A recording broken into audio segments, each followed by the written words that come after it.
Afternoon, students. All are there in class.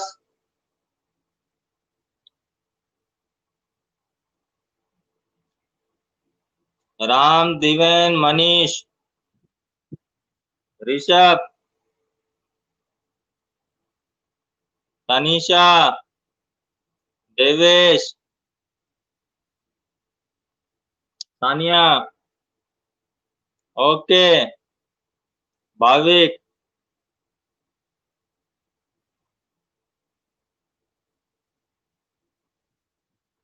Okay छवि.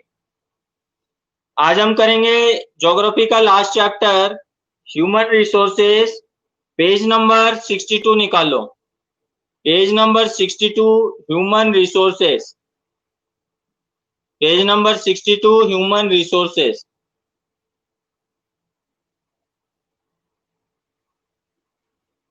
निकाल लिया सबने page number 62. Page number 62 human resources सबने निकाल लिया. Okay.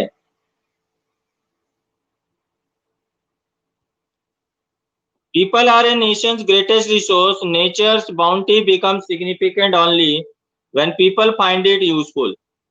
It is people with their demands and abilities that turn them into resources. Hence, human resource is the ultimate resource. Healthy, educated and motivated people develop resources as per their requirements.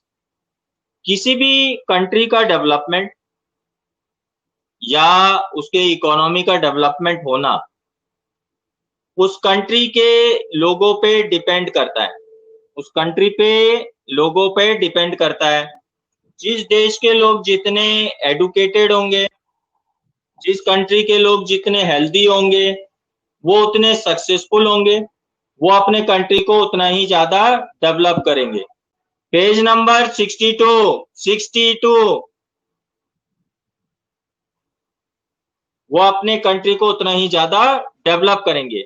इसीलिए human को as a resource कहा गया है. Human resources, like others resources, are not equally distributed all over the world. They differ in their education levels, age and sex. Their numbers, characteristics also keep changing. Human resource हर देश का equal नहीं होता. किसी देश के लोग ज्यादा educated होते हैं, किसी देश के लोग कम एडुकेटेड होते हैं. एडुकेशनल लेवल अलग होता है. एज डिफरेंस है. किसी देश में यूथ के नंबर ज्यादा है, किसी में सीनियर सिटीजन्स के नंबर ज्यादा है, किसी में बच्चे ज्यादा है. तो एज लेवल का भी होता है. और सेक्स का मतलब होता है मेल फीमेल. किसी कंट्री में मेल ज्यादा है, फीमेल कम है, कहीं फीमेल ज्यादा है, मेल कम है. तो इस तरीके से अलग अलग कंट्री में अलग अलग तरीके का डिस्ट्रीब्यूशन है. Distribution of population. The way in which people are spread across the earth's surface is known as the pattern of population distribution. जिस तरीके से अलग अलग देश के हिस्से में लोग फैले हुए हैं अलग अलग कॉम्पोजिशन में, इसको हम कहते हैं population distribution. More than 90% of the world's population lives in about 30% of the land surface. तो 90% ऑफ वर्ल्ड पॉपुलेशन जो है वो 30% ऑफ द लैंड सरफेस में ही है. बाकी में फॉरेस्ट है, वाइल्ड लाइफ है, रिवर्स है. The distribution of population in the world is extremely uneven. Extremely uneven का मतलब कोई कंट्री है, चाइना जैसे लार्जेस्ट पॉपुलेटेड कंट्री है, इंडिया जैसे सेकंड लार्जेस्ट पॉपुलेटेड कंट्री है, वहीं पर कई छोटे छोटे देश भी हैं जहां पर बहुत कम पॉपुलेशन है. Some areas are very crowded and some are sparsely populated. कई जगह ऐसे हैं जहां पॉपुलेशन बहुत ज्यादा है, लोग बहुत ज्यादा हैं, और कई जगह है जहां पर लोग बहुत कम है, जैसे ग्रीनलैंड है, अलास्का रीजन्स में बहुत कम है, टुंड्रा रीजन्स में. तो इस तरीके से some areas are very crowded and some are sparsely populated. The crowded areas are, जो crowded areas है वो कौन कौन से कंट्री है? South and east Asia, Europe, north eastern, North America. Very few people live in high latitude areas. Tropical deserts, high mountains और areas of equatorial forest, ये अलग अलग रीजन्स के हैं. Many more people live north of equator than south of equator. तो ज्यादातर लोग जो है इक्वेटर के नदर्न रीजन्स में ज्यादा रहते हैं compare to southern regions. Almost 3/4 of world's people live in two continents, Asia and Africa. पूरे वर्ल्ड की 2/3 जो पॉपुलेशन है वो सिर्फ और सिर्फ 2 ही कॉन्टिनेंट में है, तुम्हारा एशिया और अफ्रीका में. एशिया और अफ्रीका जो है वो वर्ल्ड के सबसे लार्जेस्ट पॉपुलेटेड कॉन्टिनेंट में जो है वो आते हैं. 60% of world people stay in just 10 countries. और पूरे वर्ल्ड की जो 60% पॉपुलेशन है वो सिर्फ 10 देशों में रहते हैं. All of them have more than 100 million people. इन सभी देशों में की जो पॉपुलेशन है वो 100 मिलियन से ज्यादा है. पेज नंबर अब 64 में आ जाओ. Density of population. Density of population में आ जाओ. Population density is the number of people living in an unit area of the earth surface. एक यूनिट एरिया में कितने लोग रहते हैं उसको हिसाब से हम पॉपुलेशन डेंसिटी को मेजर करते हैं. इट इज नॉर्मली एक्सप्रेस्ड पर स्क्वायर किलोमीटर. यानी एक स्क्वायर किलोमीटर सर्कमफ्रेंस एरिया में कितने लोग रहते हैं उसके हिसाब से हम पॉपुलेशन डेंसिटी को मेजर करते हैं. The average density of population in the whole world is, जो एवरेज डेंसिटी है पूरे होल वर्ल्ड की वो 51% पर स्क्वायर किलोमीटर. यानी पूरे वर्ल्ड का अगर एवरेज निकाले तो पर स्क्वायर किलोमीटर 51 लोग रहते हैं. South central Asia has the highest density of population followed by east and south east Asia. तो सबसे ज्यादा जो हाई डेंसिटी ऑफ पॉपुलेशन है वो सेंट्रल एशिया और साउथ ईस्ट एशिया में है. अब आते हैं factors affecting distribution of population. कौन कौन से फैक्टर्स हैं जिसकी वजह से पॉपुलेशन डेंसिटी अफेक्ट करता है. पहला है geographical factors. Topography. People always prefer to live on plains rather than mountains and plateaus because these areas are suitable for farming, manufacturing and service activities. The Ganga plains are the most densely populated areas of the world, while mountains like Andes, Alps and Himalayas are sparsely populated. लोग जो है plain areas में ज्यादा रहना पसंद करते हैं compare to पहाड़ी इलाके, माउंटेन रीजन्स में. उसका रीजन है कि ये सॉइल फर्टाइल होती है. देखना पड़ेगा देवेश, वेरी लेस. हमारे इंडिया में तो सबसे जो लेस पॉपुलेशन है वो सिक्किम की है. Least populated state of India जो है वो सिक्किम है और highly populated state of India जो है वो यूपी है, उत्तर प्रदेश. तो प्लेन्स में लोग ज्यादा रहना क्यों पसंद करते हैं? प्लेन्स में लोग ज्यादा रहना इसीलिए पसंद करते हैं कि प्लेन्स जो है वो फर्टाइल होती है. ट्रांसपोर्टेशन, मैन्युफैक्चरिंग फैसिलिटीज, ये सब जो है प्लेन्स में बहुत अच्छी मिलती है. इसीलिए ज्यादातर जो पॉपुलेशन है या ज्यादातर जो लोग है वो प्लेन्स एरिया में रहना पसंद करते हैं compare to mountains. Ganga region जो गंगा रीजन है वो वर्ल्ड की सबसे हाईली पॉपुलेटेड रीजन है. वहीं पर जो ये एंड्स, एल्प्स, ये जो माउंटेन्स है सबसे स्पैरली पॉपुलेटेड का मतलब कम पॉपुलेटेड रीजन है. क्लाइमेट भी बहुत बड़ा फैक्टर होता है. People usually avoid extreme climates that are very hot और very cold like Sahara desert, polar regions of Russia, Canada and Antarctica. Climate भी एक बहुत इंपॉर्टेंट फैक्टर्स होता है. लोग जो है ज्यादातर ऐसे रीजन्स में रहना पसंद नहीं करते जहां एक्सट्रीम्स ऑफ टेम्परेचर हो. एक्सट्रीम्स ऑफ टेम्परेचर का मतलब होता है बहुत ज्यादा गर्मी में बहुत ज्यादा गर्मी, सर्दी में बहुत ज्यादा सर्दी. जैसे डेजर्ट रीजन्स है, डेजर्ट रीजन्स में लोग कम ही रहना पसंद करते हैं क्योंकि डेजर्ट रीजन्स जो है वहां गर्मी भी बहुत ज्यादा है और सर्दी भी बहुत ज्यादा है. जापान में सबसे कम पॉपुलेशन है? नहीं, और भी छोटे अफ्रीकन कंट्रीज हैं जहां जापान से भी पॉपुलेशन कम है.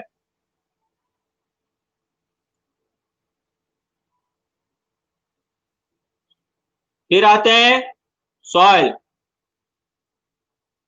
Fertile soil provides suitable lands for agriculture. Fertile plains such as Ganga and Brahmaputra in India. तो फर्टाइल सॉइल भी बहुत इंपॉर्टेंट फैक्टर है कि फर्टाइल, जहां सॉइल फर्टाइल होती है लोग उस रीजन में ज्यादा रहना पसंद करते हैं, क्योंकि जो फर्टाइल रीजन होती है वहां वो एग्रीकल्चर को प्रमोट करती है, varieties of food grains grow करते हैं। जैसे गंगा ब्रह्मपुत्र रीजन है इंडिया का, वांगी चैंग जियांग चाइना का, और नाइल जो है इजिप्ट का डेंसली पॉपुलेटेड रीजन है, क्योंकि यहाँ जो सॉइल है वो बहुत फर्टाइल है। वेटिकन सिटी, वेटिकन सिटी होगा, वेटिकन सिटी हो सकता है, I am not sure but I think so. उसके बाद वाटर, वाटर तो है ही है, बहुत एसेंशियल फैक्टर है कि वाटर तो चाहिए ही चाहिए। People prefer to live in areas where fresh water is easily available, जहां पीने का पानी जो है इजीली अवेलेबल हो। River valleys of the world, इसलिए जो रिवर वैली है वो वर्ल्ड की सबसे डेंसली पॉपुलेटेड है रीजन है, क्योंकि रिवर वैलीज जो है वो सबसे ज्यादा फ्रेश वाटर अवेलेबल सोर्स है, इसीलिए यहाँ पर पॉपुलेशन भी जो है वो डेंसली पॉपुलेटेड है। Minerals, areas with mineral deposits are more populated, minerals भी बहुत इंपॉर्टेंट फैक्टर है पॉपुलेशन के लिए, मिनरल्स का भी हमको यूज है, मिनरल्स हमको चाहिए डेवलपमेंट के लिए। ओके,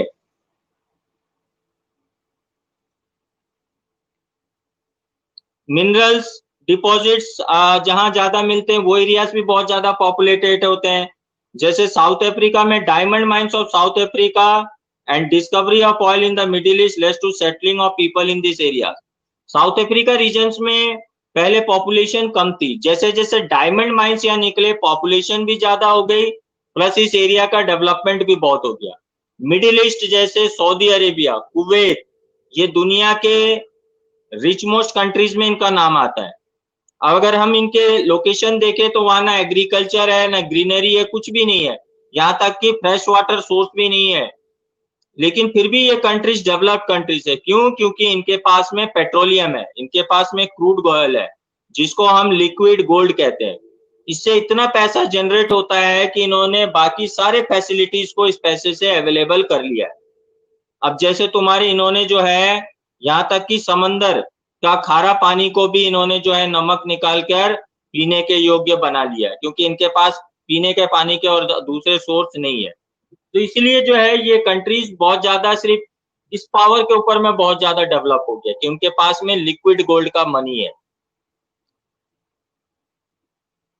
अदर फैक्टर्स आते हैं जैसे सोशल, कल्चरल और इकोनॉमिक फैक्टर्स, ये भी बहुत इंपॉर्टेंट है। Social, cultural and economic factors, areas of better housing, health, education facilities are densely populated, जहां पर लोग ऐसे रीजन्स में रहना पसंद करते हैं जहां पर उनको हाउसिंग फैसिलिटी मिले, एजुकेशन फैसिलिटी मिले, हेल्थ फैसिलिटी मिले। शहरों में ज्यादा पॉपुलेशन होने का कारण ही यही है कि यहाँ पर ये फैसिलिटीज बहुत इजीली मिल जाती है, इसीलिए लोग जो है शहरों में रहना ज्यादा पसंद करते हैं।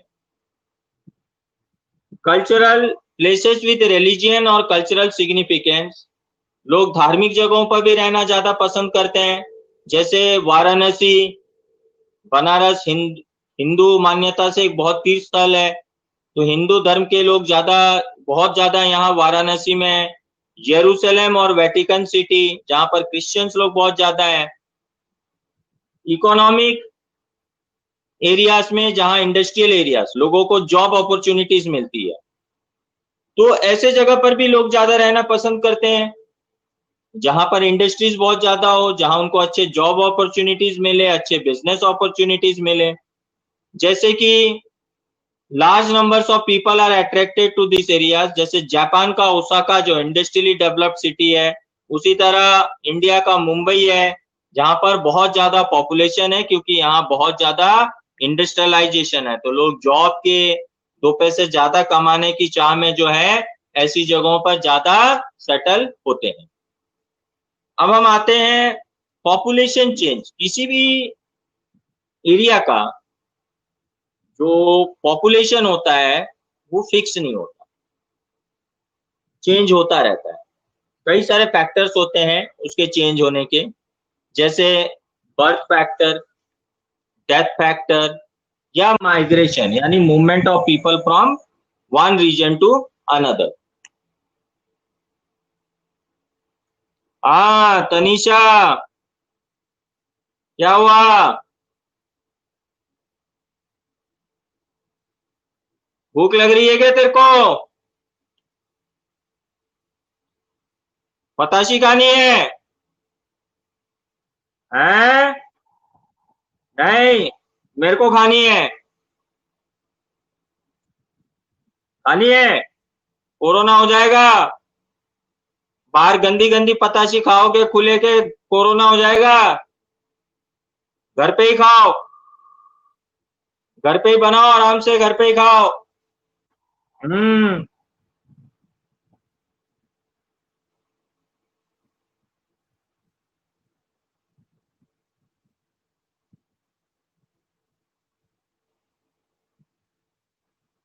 मम्मी ने बनाई है। चलो मैं आ रहा हूँ फिर। मम्मी ने बनाई है तो फिर मैं भी आ रहा हूँ।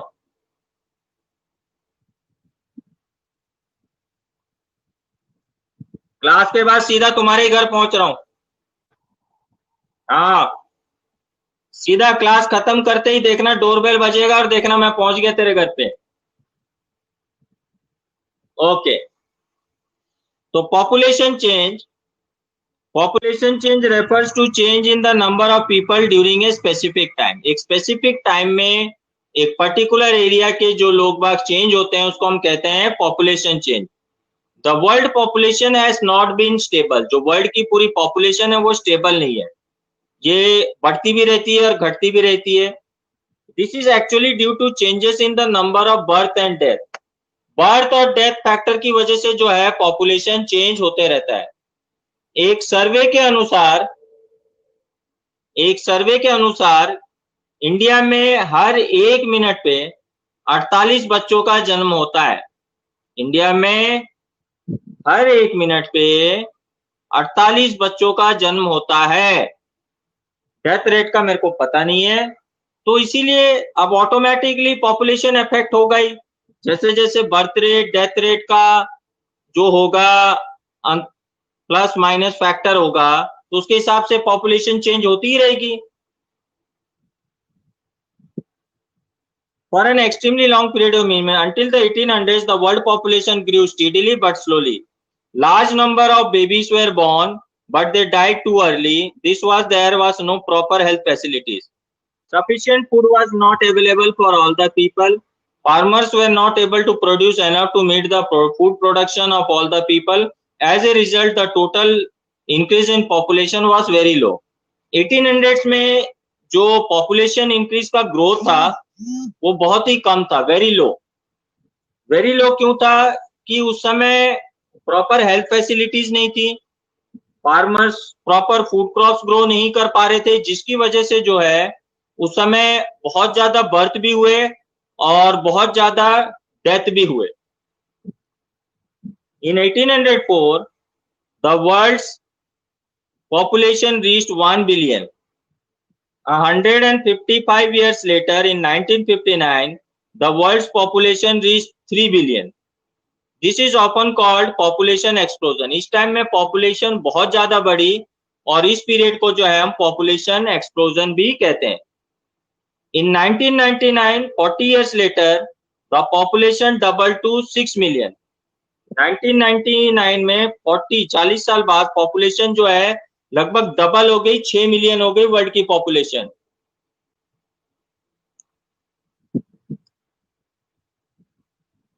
The main reason for this growth was that with better food supplies and medicine, deaths were reducing. उसका रीजन ये था कि उस समय हमारी हेल्थ फैसिलिटीज बहुत इंप्रूव हुई, तो बेटर हेल्थ फैसिलिटीज की वजह से जो है डिसीजेस को कंट्रोल करना और लोगों का हेल्थ स्टैंडर्ड्स को इंप्रूव करना ये पॉसिबल हो गया, जिससे डेथ रेट बहुत कम हो गई और बर्थ रेट जो है वो बहुत बढ़ गई। तो इस तरीके से जो है ये पॉपुलेशन उस समय फिर बढ़ा। Births are usually measured using the birth rate, that is the number of live birth per 1000 people. Birth rate का मतलब क्या होता है? Number of live birth per 1000 people, इसको हम कहते हैं birth rate. Death are usually the death rate, the number of death per thousand, तो हम पर थाउजेंड में इसको काउंट करते हैं। The number of birth per thousand is called birth rate, the number of death per thousand people is called the birth rate count करते हैं। इसके अलावा माइग्रेशन फैक्टर भी बहुत इंपॉर्टेंट है। Migration is the movement of people in and out of the area, तो migration का मतलब है movement of people in and out of area, एक जगह से लोग आना और जाना, इसको हम कहते हैं माइग्रेशन फैक्टर। देखो मेरी बैटरी लेवल डिस्क पे आगे, मैं 1 मिनट थोड़ा सा चार्जर लगा दूं, बैटरी मेरी खत्म होने वाली है, तो आज क्लास यहीं पे स्टॉप करना पड़ेगा मेरे को, मेरा फोन ऑफ होने वाला है, बाकी काम नेक्स्ट क्लास में करेंगे, ठीक है।